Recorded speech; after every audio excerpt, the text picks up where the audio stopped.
Land grabbing का ताल्लुक है, तो इसको कोई नज़रअंदाज नहीं कर सकता कि जम्मू कश्मीर में सबसे बड़ी फ्लोरिशिंग इंडस्ट्री जो है, कुछ लोगों ने लैंड ग्रैबिंग के एतबार से बनाई थी। और जो लोग कल कुछ नहीं थे, कोई बर्फ़ बेचता था, कोई कुछ और करता था, आज वो अरबोंपति बना हुआ है, सिर्फ़ स्टेट लैंड और फॉरेस्ट लैंड बेच-बेच के। तो मैं समझता हूँ ऐसे लोगों पे अंकुश लगना चाहिए, ऐसे लोगों को बुक करना चाहिए और ऐसे लोगों पे कड़ी कार्रवाई भी होनी चाहिए, ताकि आप इस तरह का जो चीज़ें हैं वो ना कर पाएँ और बाकी लोगों को परेशान ना करें। गवर्नमेंट ने वक्तन-फ़वक्तन पूरे हिंदुस्तान में बड़ी कॉलोनीज़ को जब भी बन जाती हैं, रेज़िडेंशियल हो जाती है, म्युनिसिपल लिमिट्स के अंदर आ जाती है, फाइनली गवर्नमेंट रेगुलराइज़ ही करती है। और यहाँ भी इससे पहले भी कासिम नगर, गुजर नगर, नानक नगर, ये सब रेगुलराइज़ हुए हैं। तो भटिंडी सुंजवां भी मुझे लगता है उसकी कंसिडरेशन भी, क्योंकि हाउसिंग बोर्ड ने, जेडीए ने एप्लीकेशंस माँगी थी आज से 10 साल पहले। तो मुझे लगता है कि ऑनरेबल गवर्नर ईज़ आउट करेंगे लोगों की, आम लोगों की मुश्किलातों को। लेकिन जहाँ तक जो रडार पे लोग हैं, उनको मुझे नहीं लगता कि बख्शा जाना चाहिए। जो है बार एसोसिएशन की आती है और वो फिर अच्छा काम करते हैं। और बार और बेंच के बीच में जो ग्रीवेंसेस होती हैं, उनको रिजॉल्व करने में बार एसोसिएशन का एक बहुत बड़ा रोल रहता है। और अगर आप देखें कि किसी भी सिविलाइज सिविल सोसाइटी में बार, चैम्बर, मीडिया, ये 3 4 5 संस्थाएं होती हैं जो किसी भी स्टेट को जोड़ने में, किसी भी स्टेट के रख रखाव में, किसी भी स्टेट के आगे प्रॉस्पेरिटी में इनका बहुत बड़ा रोल रहता है। और हमारे वकला भाई जो हैं, उनका तो अपना एक मुकाम है, अपनी एक इंटीग्रिटी है और एक अपना रोल है जहाँ तक जम्मू कश्मीर की एसेंस का ताल्लुक है। तो I wish them all the best. और ये अच्छा फाइट है, 5 लोग शायद प्रेसिडेंट के लिए फाइट कर रहे हैं, उसी तरह सेक्रेटरी के लिए, वाइस प्रेसिडेंट के लिए। तो जितना अच्छा इलेक्शंस का प्रोसेस हो और उतनी अच्छी टीम चुन के बाहर आती है और उन पे रिस्पॉन्सिबिलिटीज़ बढ़ जाती हैं और अच्छा करने की और अच्छा परफॉर्म करने की। I wish them all the best, जो भी इस इलेक्शंस में जीत के। देख रहे हैं न्यूज़ सर इंडिया और मैं हूं अरफाज मडैंग। आज की खास मुलाकात में हमारे साथ मौजूद हैं वक्फ बोर्ड मेंबर व सीनियर जर्नलिस्ट और एडवोकेट सोहेल काजमी। सर स्वागत है आपका न्यूज़ सर इंडिया में। थैंक यू सर अरफाज साहब, थैंक काजमी यू। साहब, आज काफ़ी सारे मुद्दे हैं हमारे पास। अगर हम बात करें जम्मू कश्मीर हाई कोर्ट के जो बार के जो इलेक्शंस हो रहे हैं, वो है एंटी इंक्रोचमेंट ड्राइव है। सबसे पहले हम शुरुआत करेंगे, आप सीनियर जर्नलिस्ट और वक्फ बोर्ड मेंबर होने के साथ साथ में एक वकील भी हैं। अगर हम बात करें जो इलेक्शंस हो रहे हैं कैसे देखते हैं, और क्या कुछ बेहतरी जो है, क्योंकि समय बदल रहा है और समय के साथ में जो है इंसान को भी बदलना चाहिए, ज़रूरत है। और क्या कुछ बदलाव जो हैं वो किए जा सकते हैं, क्या कुछ उम्मीदें जो हैं वो नई एसोसिएशन जो बनेगी उससे की जा सकती है? देखिए, पहले तो बड़ा पॉजिटिव है कि बार एसोसिएशन इलेक्शंस जो है अपने टाइम पे करवाती है और एक नई चुनी हुई टीम जो है बार एसोसिएशन की आती है और वो फिर अच्छा काम करते हैं। और बार और बेंच के बीच में जो ग्रीवेंसेस होती हैं, उनको रिजॉल्व करने में बार एसोसिएशन का एक बहुत बड़ा रोल रहता है। और अगर आप देखें कि किसी भी सिविलाइज सिविल सोसाइटी में बार, चैम्बर, मीडिया, ये 3 4 5 संस्थाएं होती हैं जो किसी भी स्टेट को जोड़ने में, किसी भी स्टेट के रख रखाव में, किसी भी स्टेट के आगे प्रॉस्पेरिटी में इनका बहुत बड़ा रोल रहता है। और हमारे वकला भाई जो हैं, उनका तो अपना एक मुकाम है, अपनी एक इंटीग्रिटी है और एक अपना रोल है जहाँ तक जम्मू कश्मीर की एसेंस का ताल्लुक है। तो I wish them all the best. और ये अच्छा फाइट है, 5 लोग शायद प्रेसिडेंट के लिए फाइट कर रहे हैं, उसी तरह सेक्रेटरी के लिए, वाइस प्रेसिडेंट के लिए। तो जितना अच्छा इलेक्शंस का प्रोसेस हो और उतनी अच्छी टीम चुन के बाहर आती है और उन पे रिस्पॉन्सिबिलिटीज़ बढ़ जाती हैं और अच्छा करने की और अच्छा परफॉर्म करने की। I wish them all the best, जो भी इस इलेक्शंस में जीत के टीम आएगी। जी। कासिम साहब, अगर बात करें हम, महिला वकील भी बहुत सारी हैं जम्मू कश्मीर हाई कोर्ट में, तो क्या कुछ बेहतर जो है महिला वकीलों के लिए भी किया जा सकता है? बिल्कुल सर, आज तो इक्वल प्लेटफॉर्म्स हैं और वकालत में तो जहाँ बच्चियाँ पहले शर्माती थी वकील बनने में, आज तो इतना बड़ा नंबर है और इलेक्शंस भी लड़ती हैं और इलेक्शंस भी लड़ी हैं। हमारी सुरेंद्र कौर एक बहन है जो वाइस प्रेसिडेंट भी रही, इससे पहले और भी जो लोग हैं वो एडिशनल एडवोकेट जनरल्स हैं, सीमा कजूरिया जी हैं, कुछ और हमारी बहनें हैं जो बड़ा अच्छा जुडिशरी में जिन्होंने बहुत नाम कमाया। और उनको उनके फुटप्रिंट्स पे आज जो हमारी नई बच्चियाँ ला करके, प्रोफेशनल कोर्सेज करके इनरोल करती हैं अपने आप को एडवोकेट वो बहुत अच्छा परफॉर्म कर रही हैं और यंग लॉयर्स एसोसिएशन में भी और बार एसोसिएशन में भी वो पार्टिसिपेट करती हैं। अगर डायरेक्टली इलेक्शन नहीं लगती हैं तो अपने कैंडिडेट्स के लिए कंपेन करती हैं, तो this is a good sign. और आज मेल और फीमेल का तो ताल्लुक ही नहीं है। कोई भी ऑर्गेनाइजेशन जो है जहाँ इक्वालिटी का स्लोगन होगा और वो एसोसिएशन और ज़ोर-ज़ोर से आगे बढ़ती है, तो I wish them also good luck and best of luck. ये जो यंग लॉयर्स एसोसिएशन है, ये आपस में तालमेल कैसे बिठा सकते हैं आपस में? इनका तालमेल होता है क्योंकि किसी ना कोई जूनियर जो है किसी ना किसी सीनियर के मतहत काम करता है, उसके चैम्बर प्रेमिसेस को यूज़ करता है, वहाँ सीखता है और वो जो भी सीखते हैं वो प्रैक्टिस में उसको इम्प्लीमेंट करते हैं। और बाहर एक वाहिद ऑर्गेनाइजेशन है जहाँ सीनियर और जूनियर का बड़ा एहतराम होता है और शुरू से एक एक रिवायत सेट है, उसको आगे हमारे ये जो यंग लॉयर्स हैं ये बढ़ा रहे हैं। बिल्कुल। कासिम साहब, अब बात करेंगे हम ये जो एंटी इंक्रोचमेंट ड्राइव जो चली थी 9 जनवरी 2023 के बाद से जो शुरू हुई थी, और काफ़ी ज़्यादा जो है लोग सड़कों पे दिखे, आम जनता मतलब सड़कों पे दिखी, प्रोटेस्ट हुए, हर पॉलिटिकल पार्टी जो है वो सड़कों पे दिखी सिवाय भारतीय जनता पार्टी के। अभी जिस तरह से मलिक मार्केट में जो हुआ, पत्थरबाजी या इस तरह के वारदात जो सामने आई, कैसे देखते हैं इसको? और कितना ज़रूरी हो जाता है कोई पॉलिसी फ्रेम करना कि आम लोग जो हैं इस ज़द में ना आएँ, आम लोगों के घर जो है न वो ना उजड़ें, आम लोग जो हैं उनकी जो एक रोज़ी-रोटी का जो एक सरमाया जो है वो ना उनसे छिने? देखिए, जब ऑनरेबल लेफ्टिनेंट गवर्नर ने पहले ही कह दिया, मीडिया के एतबार से, ऑफिशियल प्रेस नोट के एतबार से, कि किसी गरीब को परेशान होने की ज़रूरत नहीं है और किसी गरीब को छेड़ने का हमारा कोई नाजायज़ तंग करने का कोई इरादा नहीं है। सरकारें जो होती हैं, किसी को तंग करने के लिए नहीं होती हैं और ख़ासकर जब हम प्रेसिडेंट रूल में हैं और जब माननीय गवर्नर साहब इस रियासत को देख-रेख रहे हैं, तो मैं नहीं समझता हूँ कि उनकी एश्योरेंस के बाद किसी को भी परेशान होने की ज़रूरत नहीं होनी चाहिए थी।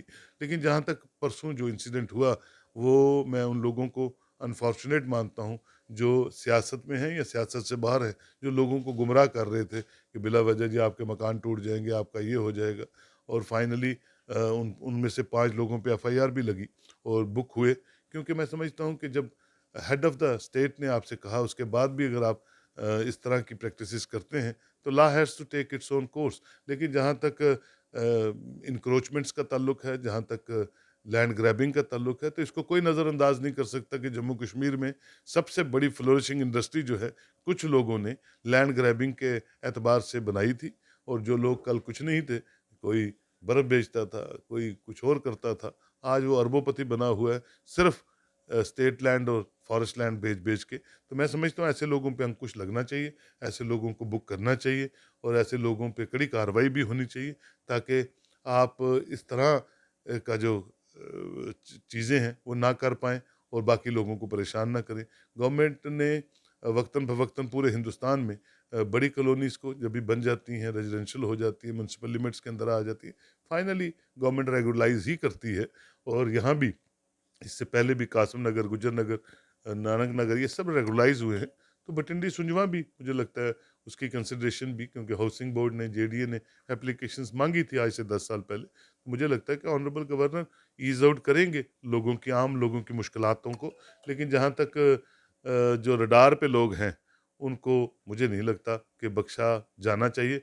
और अब गुलाम नबी आज़ाद साहब भी, जब ह्यू एंड क्राई बढ़ गई, तो वो भी ऑनरेबल एलजी से मिले और होम मिनिस्टर ऑफ इंडिया से मिले। तो यही एक विचार विमर्श करके बात आई है कि किसी भी आम सामान्य आदमी को नहीं छेड़ा जाएगा, परेशान नहीं किया जाएगा, ना विच हंटिंग की जाएगी, ना रिलीजियस बेसिस पे किसी को परेशान होने की ज़रूरत नहीं है। जम्मू कश्मीर एक कंपोनेंट है, उसमें कोई ये नहीं है कि बीजेपी के लीडर ने ज़मीन इंक्रोच की तो उसकी ज़मीन को रिट्रीव नहीं किया जाएगा।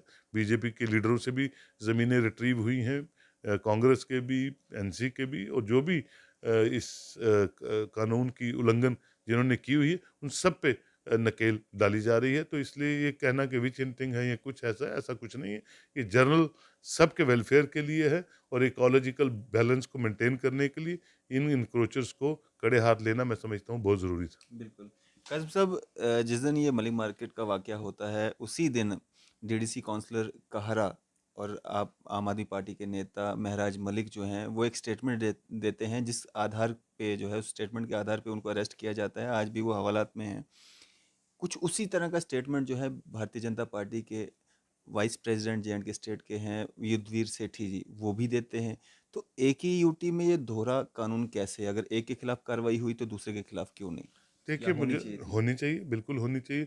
कोई भी अगर अपनी लैंग्वेज के आधार पे कम्युनल टेंशन बढ़ाने की कोशिश करता है या लोगों को गुमराह करने की कोशिश करता है, तो कानून को अपना काम करना चाहिए। उसको नहीं देखना चाहिए किस पॉलिटिकल पार्टी का वो बंदा है या नहीं है।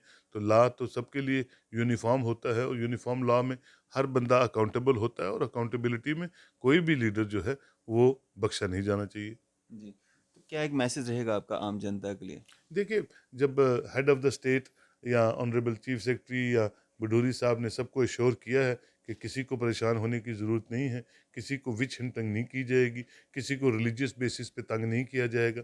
जम्मू कश्मीर एक खुशहाल यूनियन टेरिटरी बने, इसका एंडेवर ऑनरेबल गवर्नर और मरकज़ कर रही है। तो लोगों को संयम बरत कर रखना चाहिए, आपस में मोहब्बत प्यार से रहना चाहिए और जो भी एसओपीज़ लैंड के मुतल्लिक आती हैं, उनका वेट करना चाहिए। और मुझे लगता है आने वाले दिनों में बेहतर से बेहतर कानून के तहत जो भी इलाके हैं जहाँ गरीब लोगों को बसे हुए हैं या मिडिल क्लास हैं या उनसे ऊपर हैं, उन सब पे गवर्नमेंट कुछ ना कुछ रोड मैप बना रही है ताकि बाकी ज़मीनों की तरह उनको भी जो है रेगुलाइज किया जाएगा।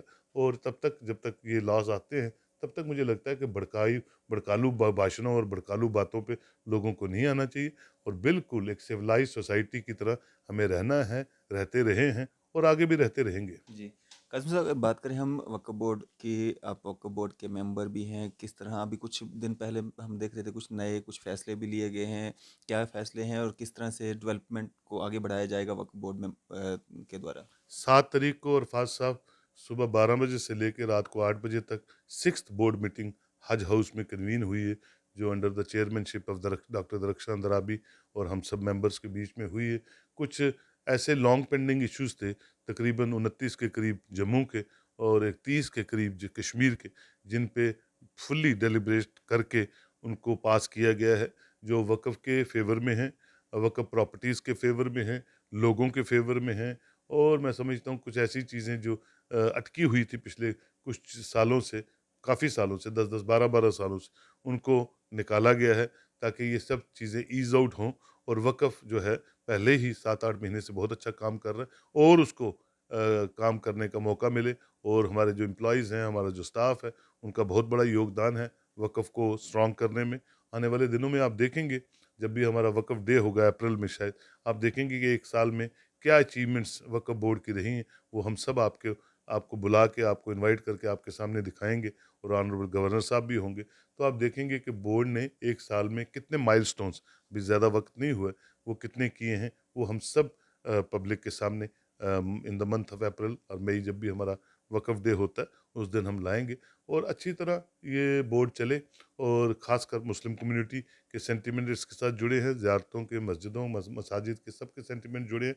आप देखिए कि बाबा बूढ़न शाह में रेनोवेशन का, ब्यूटिफिकेशन का काम शुरू हो गया, मांडा ज़ियारत में शुरू हो गया और कहीं-कहीं कंप्लीट हो गया। शादरा शरीफ का कुछ पेंडिंग इश्यूज़ थे, वहाँ की मॉस्क जल्दी शुरू होने जा रही है। वहाँ के गेस्ट हाउस रहने की बहुत प्रॉब्लम आती है क्योंकि टूरिज़्म बहुत आता है शादरा शरीफ में, उसको बनाने की कोशिश की जा रही है। वक़्फ़ का अपना गेस्ट हाउस सिदरा में बने, उस पे काम होने जा रहा है, शुरू होने जा रहा है।